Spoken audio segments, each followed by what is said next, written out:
del capítulo enraizado de mi libro Flores en las Letras. Una ofrenda o un poema para Tlazolteo. Tlazolteo, no tengo cartitas aquí para Tlazolteo, pero si quieren mi libro y lo compran, ahí puse una representación. Tlazolteo quiere decir inmundicia. No inmundicia, es Teot es como algo trascendental. Y Tlazolteo, Tlazoli es como algo sucio o, en este caso, fertilizante. En el Anáhuac se veneraba la mujer, Micatecihuat, Mitecasihuat, no lo puedo pronunciar, Coyoshauqui, Xochiquetzal, Coatlicue, Mayual.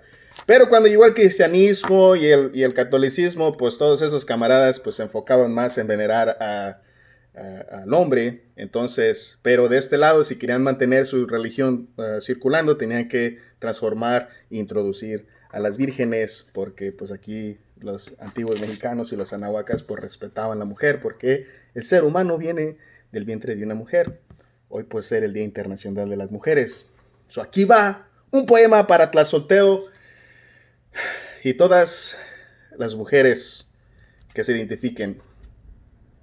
Tlazolteo, señora llena de sabiduría. Estamos hablando ya de señoras grandes. No porque estén mayores de edad quiere decir que no se merecen ser amadas o tener amor. La mierda fertiliza los campos donde crece el maíz, pero mucha cagada destruye la semilla y también la raíz. El estiércol también es la casa del misticuil. Tlazolteo, mi señora sabia divina, ¿cuántas veces te han traicionado? ¿Cuántas veces tu corazón han quebrado?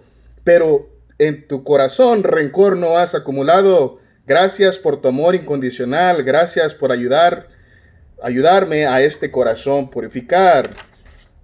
Tlazolteo, de espíritu de madre sagrada, tú que nos enseñas a curar nuestras heridas, tú que nos enseñas a no tener vergüenza de las cicatrices, tú que me has dado la oportunidad de aprender, pero me recuerdas las metidas de pata y lo que no debo de hacer. Tlazolteo, eres amor y compasión, cuántos hijos e hijas no has perdido, pero no dejas de parir esperanza. Hoy te dedico estas flores en mis letras con mucho amor y desde lo más profundo de mi corazón. Que tenga bonito día o bonita noche.